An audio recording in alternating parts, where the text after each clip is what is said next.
Wala yung ice cream na popsicle na binili mo. Yun ang gusto ko eh.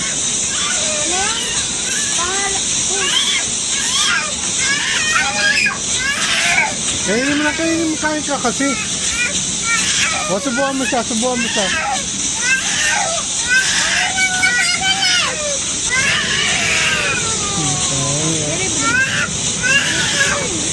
Saka, hindi.